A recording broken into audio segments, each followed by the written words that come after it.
Hello అండి. Subscribe చేసుకోండి. ఈరోజు సీరియల్‌లో సంజయ్ ఇది మీ ఇంటికే వస్తుందా? లేకపోతే ఎవరింటికైనా వెళ్తుందా? చెప్పమని చెప్పు అని కొట్టబోతాడు. అప్పుడు బాలు సంజయ్ చెంప పగలగొట్టి కొడతా ఉంటాడు. ఎంత ధైర్యంరా నీకు? మా చెల్లిని అంత మాట అంటావా? అడ్డంగా నరికేస్తానురా నిన్ను అని కొడతా ఉంటే ఇద్దరు గొడవ పడతా ఉంటారు. సంజయ్ ఇంకా బాలు. ఇంట్లో వాళ్ళందరూ ఆపుతా ఉంటారు. అయినా ఆగడు. మౌనిక వదులన్నయ్య వదులు అని గట్టిగని బాలు చెంప మీద కొడతది. ఇది నాకు నా భర్తకి సంబంధించిన విషయం. మధ్యలో నువ్వెవరు అడగడానికి? నా భర్త నన్ను ఏమైనా అనే హక్కుంది. నీకు ఏ అధికారం ఉందని నా భర్తని కొట్టావు? ఎందుకు కొట్టావు? అని అడుగుతది. ఇక బాలు ఇంట్లో వాళ్ళందరూ షాక్ అయ్యి చూస్తా ఉంటారు. ఇంకొకసారి ఇలా జరిగిందంటే మాత్రం మీ మొహం కూడా చూడను అని అంటది. అప్పుడు సంజయ్ చూశారుగా ఇది మీ కొడుకు అసలు స్వరూపం. ఇందుకే వీణ్ణి నేను కలవద్దు అంటాను. ఇంకొకసారి ఇలా జరిగిందంటే మీ అందరికీ మా నాన్న సమాధానం చెప్తాడు. మీకు మీ మర్యాదలకి ఒక నమస్కారం అని మౌనికని తీసుకొని అక్కడ నుండి వెళ్ళిపోతాడు సంజయ్. ఇక వీళ్ళందరూ ఇంటికెళ్తారు. హాల్లో మీటింగ్ పెడతారు. అందరూ నిలబడి బాధపడుతూ ఉంటారు. ప్రభావతేమో అసలు ఏమనుకుంటున్నావురా నువ్వు? నువ్వేమైనా పైనుండి దిగొచ్చాననుకుంటున్నావా? లోకంలో నువ్వొక్కడివే గొప్పోడు అనుకుంటున్నావా? ఈ ఇంటి అల్లుడి మీద చేసుకుంటావా? ఏ అంత రౌడీయిజమా? అని అంటా ఉంటే బాలు నా చెల్లెల మీద చెయ్యేస్తే ఈ చవటల్లాగా చూస్తూ ఊరుకోమంటావా? సొంత అన్నయ్యలై ఉండి ఎవరో పరాయి వాళ్ళ గొడవల్లాగా చోద్యం చూస్తూ నిలబడున్నారీళ్ళు. వీళ్ళని అనాల్సింది పోయి నన్నంటావేంటి? వెంటనే రోహిణి అంటే ఏంటి? అందరూ నీలాగే భావన పట్టుకొని కొట్టాలా? అని అంటా ఉంటే శృతి అతను మన మౌనిక మీదకి కొట్టడానికి రాలేదా? ఒకసారి ఇలాంటి ట్రీట్మెంట్ ఇస్తేనే ఇంకొకసారి మౌనిక మీద చేయి చేసుకోవాలంటే భయపడతాడు అని అంటది. అప్పుడు రవి చాలే ఊరుకో శృతి. డైలీ భార్యాభర్తల మధ్య గొడవలు జరగడం లేదా? అంత మాత్రాన పుట్టింటాల్లో వెళ్ళి చేసుకుంటున్నారా? వెంటనే శృతి అందరి గురించి నాకు తెలియదు రవి. సంజయ్ గురించి నాకు తెలుసు. అలాంటి వాడితో పెళ్లి జరుగుతుంది అంటే నువ్వు నేను ఆపాలని ఎంత ట్రై చేశాం. ఆ విషయం నువ్వు మర్చిపోయావా? అని అంటా ఉంటే మనోజ్ అంత రాక్షసుడైతే కాపురం చేయడం కష్టంగా ఉంటే మౌనిక మనతో చెప్పకుండా ఉంటుందా? అని అంటాడు. మీనా ఏ రోజైనా ఆ ఇంటికెళ్ళి తొంగి చూశారా? ఒక బాధ్యతున్న పెద్దన్నయ్యగా మీ చెల్లి కష్ట సుఖాలు ఏ రోజైనా వెళ్ళి తెలుసుకున్నారా? పోనీ వచ్చినప్పుడైనా ఏదైనా సమస్య ఉందని కనుక్కున్నారా? రూపాయి ఖర్చు లేని పనే కదా అని అంటా ఉంటే ప్రభావతి ఓయ్ ఏం మాట్లాడుతున్నావే నువ్వు? నా కూతురికేం తక్కువ? అది కోటీశ్వరుల కోడలు అని అనగానే మీనా మీరు మాట్లాడితే కోట్ల గురించి మాట్లాడకండి. కూతురి సంతోషం సుఖం కన్నా కోట్లేమైనా ఎక్కువ? అందరూ నాలాగే అన్నీ సహిస్తూ భరిస్తూ బ్రతకాలా అని అంటది. అప్పుడు రోహిణి అంటే ఇప్పుడు నువ్వేమంటున్నావు మీనా? మౌనికకి అంత కష్టం ఏమొచ్చింది అని అడుగుతది. వెంటనే మీనా మీ ఆయనలాగే నువ్వు తయారయ్యావు కదా? ఒక్కనాడైనా మౌనికకు ఫోన్ చేసి మాట్లాడావా? ప్రభావతేమో ఏంటే నువ్వనేది? చిన్న గొడవేగా, భార్యాభర్తల మధ్య ఆ మాత్రం ఉండదా? మాకు తెలియంది నీకేమైనా తెలుసా అని అడుగుతది. వెంటనే సత్యం ఏమ్మా ఏదైనా సమస్య? మౌనిక అక్కడ కష్టాలు పడుతుందా అని అడుగుతాడు. అప్పుడు మీనా నాకు తెలియదు మావయ్య. మీరే మౌనికతో మాట్లాడి చూడండి. ఏదైనా తెలుసా? తెలిస్తే చెప్పమ్మా అని అడుగుతాడు. మీనా మౌనిక అన్న మాటలు గుర్తుకు తెచ్చుకుంటది. ఆ రోజు నుండి ఈ రోజు దాకా ఒక్క రోజు కూడా సంతోషంగా లేను అని ఏడుస్తా అంటది కదా ఆ మాటలు. అలాగే ఉండిపోతది మీనా. బాలు ఏమో ఏంటి? ఏం మాట్లాడట్లేదు? వాడు మౌనికని ఏదైనా కష్టపడుతున్నాడా? నీతో ఏమైనా చెప్పిందా? చెప్పు. ఇప్పుడే వెళ్ళి వాడిని చంపేసి మౌనికని మన ఇంటికి తీసుకొస్తాను అని అంటా ఉంటే రోహిణి వాళ్ళ అత్తగారింట్లో ఏదైనా సమస్య అని అడుగుతది. అప్పుడు రవి లేదు వదినా, వాళ్ళ అత్తగారు బానే చూసుకుంటున్నారు. శృతి అవును. మన ఆంటీ మీనాని చూసుకున్నట్టు మాత్రం చూడదు. ప్రేమగానే చూసుకుంటున్నారు. బాలు ఏమో మరేంటి సమస్య? నువ్వెందుకు మౌనంగా ఉన్నావు? సత్యం కూడా ఏదైనా ఉంటే చెప్పమ్మా అని అడుగుతా ఉంటే రోహిణి అవును మీనా నీతో ఏదైనా చెప్పుకుందా? మనోజ్ ఏమో ఇవాళ జరిగిన గొడవ కాకుండా ఇంతకు ముందు ఏమైనా గొడవలు జరుగుతాయా అని అడుగుతా ఉంటారు అందరూ. ప్రభావతి ఏంటి? ఏం మాట్లాడవేంటి? మీనా ఏం లేదు ఏం లేదు. మనం భయపడే అంతగా ఏం లేదు. ఆయనకి మా ఆయనంటే కోపం అంతే అని అంటది. అప్పుడు ప్రభావతి అదే కదా మరి మాట మాటికి ఆయన మీద పడతాడు. పెళ్లిలో కూడా ఇష్టం వచ్చినట్టు కొట్టాడు. ఇప్పుడు అందరి ముందు చేసుకున్నాడు. ఒరేయ్ నీ నోటి దురుసుతో ఇంట్లో చేసే రౌడీయిజం చాలటం లేదా? ఒకవేళ అల్లుడికి కోపం వస్తే మౌనికని పుట్టింటికి పంపించేస్తే దాని బ్రతుకు ఏమైపోవాలి అని అంటా ఉంటే బాలు, నేను నా చెల్లిని అపురూపంగా చూసుకున్నాను. దాని మీద భర్త అయినా సరే చేయి ఎత్తితే నేను ఊరుకోను. ఆ విషయంలో నా ప్రవర్తన తప్పని నేను అనుకోవడం లేదు అని అంటాడు. అప్పుడు ప్రభావతి, ఏంటండి మీరేం మాట్లాడరేంటి అని అడుగుతది. అప్పుడు సత్యం, మౌనిక కోసం మనమేం చేయలేదు. పెళ్లి కోసం వాడే బంగారం చేయిచ్చాడు. పెళ్లి ఖర్చులకి డబ్బులిచ్చాడు. వాడు కావాలని దాని కాపురం కూల్చాడని అస్సలు అనుకోడు. వాడే కాదు, ఏ అన్నా తన చెల్లెల కాపురాన్ని ముక్కలు చేయాలని అనుకోరు. కానీ భార్యాభర్తలన్నాక ఏవో కీచులాటలొస్తాయి. అది వాళ్ళు వాళ్లే చూసుకుంటారు. భరించలేనివైతే మనమ్మాయి మనతో చెప్పుకునేది. కాబట్టి బాలు అల్లుడు గారి మీద చేయి చేసుకోవడం తప్పు. ఈ ఇంటి అల్లుణ్ణి అవమానించడం తప్పు. ఏ ఇంటికైనా అల్లుణ్ణి మించిన చుట్టం లేడు. ఆడపడుచుకు మించిన ఎడవేర్పు లేదు. నేను బాలునేమి సమర్థించడం లేదు.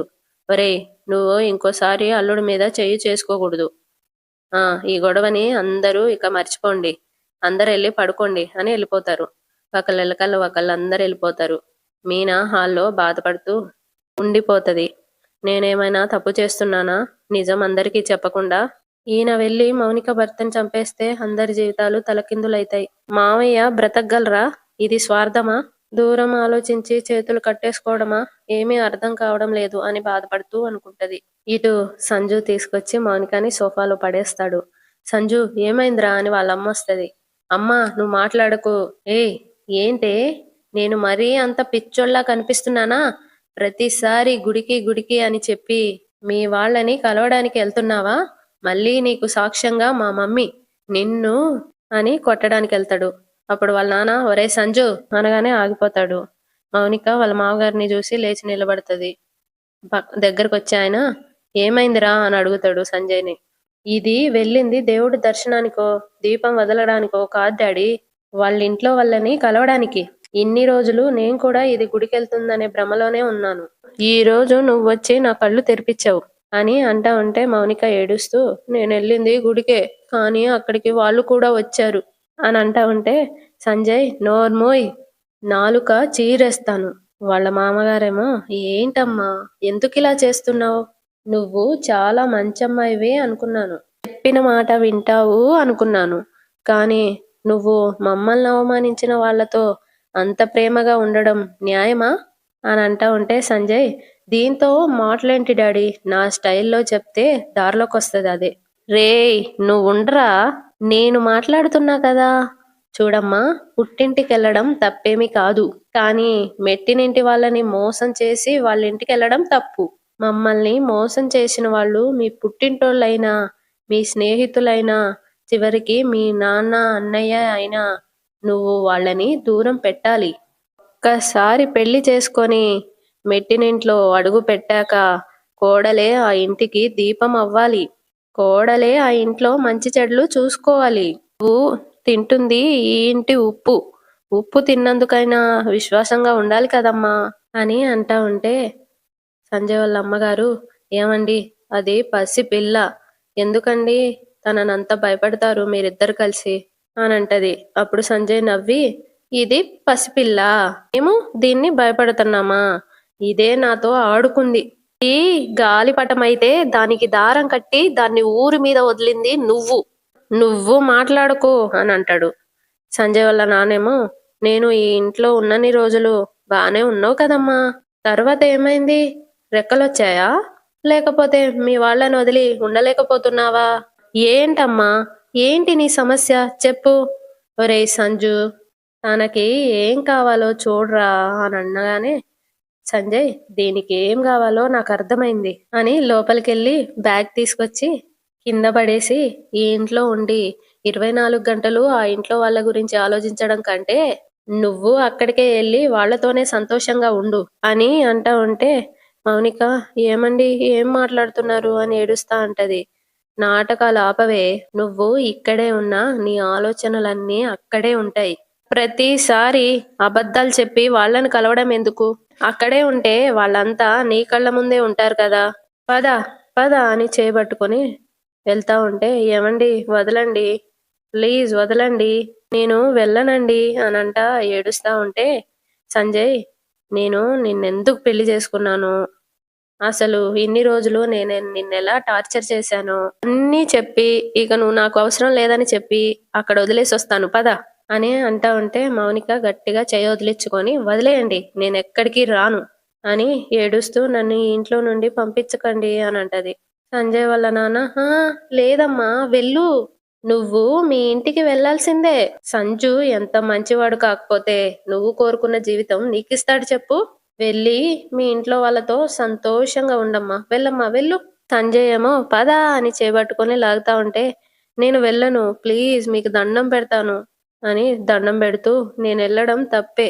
ఇంకెప్పుడు నేను మా వాళ్ళ దగ్గరికి వెళ్ళను అని అంటా ఉంటే సంజయ్ వాళ్ళ నాన్న ఒరేయ్ సంజు చూసావా? ఇప్పటి కూడా వాళ్ళని నా వాళ్ళు అని అంటుంది. అయితే మనం తన మనుషులం కాదని తన ఉద్దేశం అని అంటా ఉంటే మౌనిక అయ్యో మావయ్య నా ఉద్దేశం అలా కాదు మావయ్య. నాకు ఎవ్వరూ వద్దు. ఈ ఇల్లు మీరు ఉంటే చాలు. ఏవండి ప్లీజ్ అండి మీరు నన్ను కొట్టండి, తిట్టండి ఏమన్నా చేయండి. ఇక్కడే ఉంటాను. నేను చచ్చేంత వరకు ఇదే నా ఇల్లు. మీరు ఎలాగ చెప్తే అలాగే వింటాను అని అంటా ఉంటే సంజయ్ వింటావుగా? నిజంగానే వింటావు కదా? వింటాను అని ఏడుస్తా అంటది.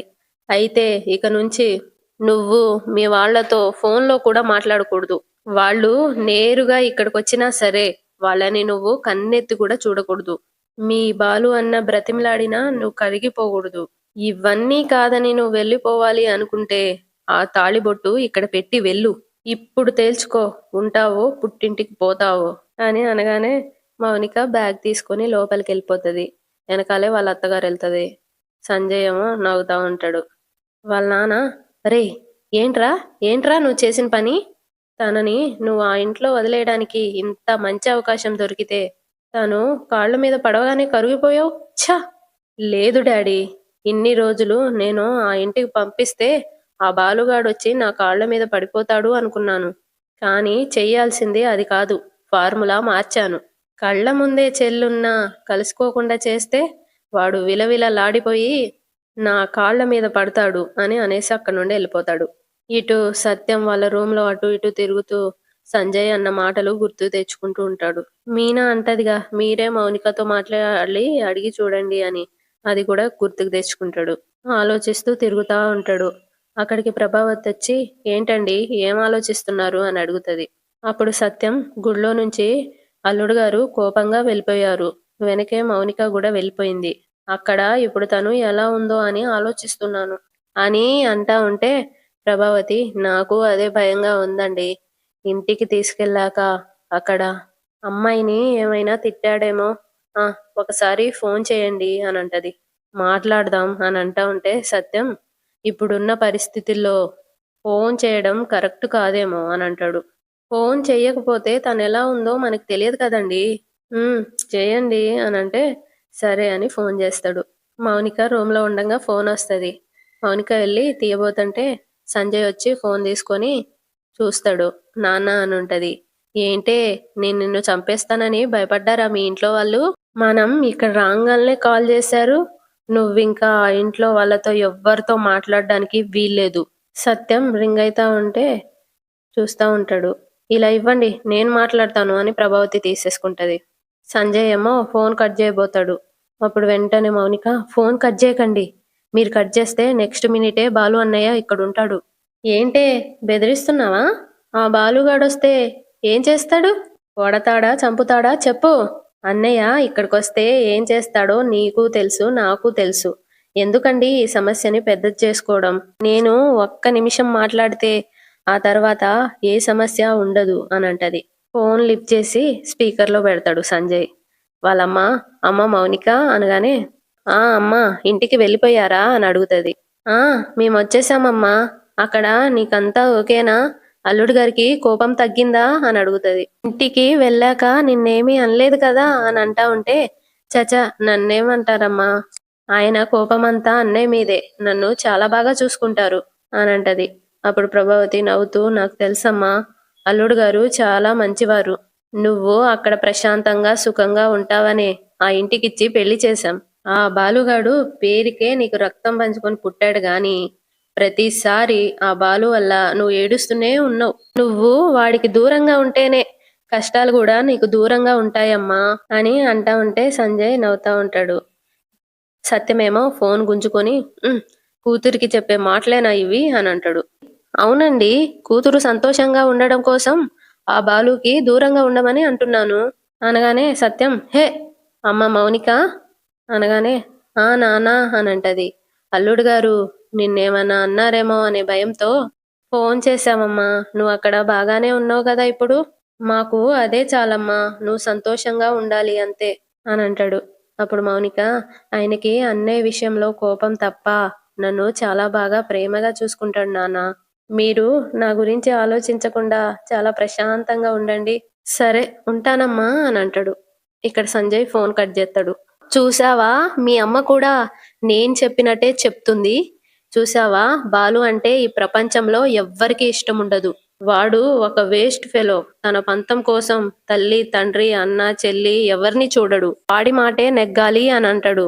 వాడి మాటే అందరూ వినాలి అనుకుంటాడు. వాడికి అందరూ భయపడాలి అనుకుంటాడు. కానీ నేను మాత్రం భయపడను. చూడు, నీకు మళ్ళీ మళ్ళీ చెప్తున్నాను, ఆ బాలుగాడికి నువ్వు దూరంగా ఉండకపోతే మీ ఇంట్లో మీ నాన్న ఫోటోకి దండ పడుతుంది. గుర్తు పెట్టుకో అని ఫోన్ని మౌనిక చేతిలో పెట్టేసి వెళ్ళిపోతాడు. బాలు హాల్లో నిలబడి ఆలోచిస్తా ఉంటే మీనా అక్కడికొచ్చి పైన పక్కేశానండి, ఇంకా రావడం లేదేంటి అని అడుగుతది. అప్పుడు బాలు ఆలోచిస్తున్నాను. మీనా ఇంకా ఆగుడా గురించేనా అని అంటది.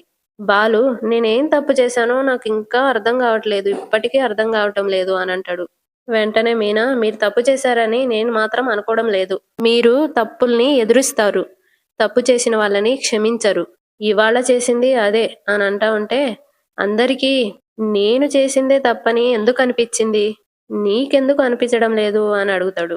అంతటితో ఈ రోజు ఎపిసోడ్ అయిపోతుంది. రేపటి ఎపిసోడ్లో బాలు పార్కుకెళ్ళి ఒక అతన్ని నాకొక 4 లక్షలు అప్పివు బ్రో అని అడుగుతాడు. అతను మనోజ్ ఫ్రెండ్ అనమాట. బాలు ఏమో మనోజ్ గాడికి 4 లక్షలు అప్పిచ్చారుగా అని అనగానే అతను మీ అన్నను నమ్మి నేనెలా ఇస్తాను అని అంటాడు. బాలు ఇంకా మీనా మాట్లాడుకుంటా ఉంటారు. మీనా మరి మీ అన్నయ్య అన్ని డబ్బులు ఎక్కడి నుండి తెచ్చాడు అని అంటా ఉంటే నీ నగలే అమ్మేశాడు. వాడి నుండి నిజం ఎలా రప్పించాలో నాకు బాగా తెలుసు అని అంటాడు మీనాతో.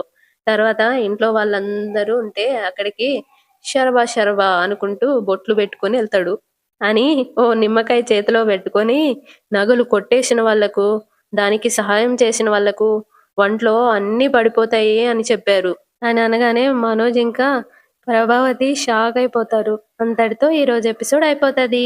సబ్స్క్రైబ్ చేసుకోండి కదా, లైక్ కూడా చేయండి.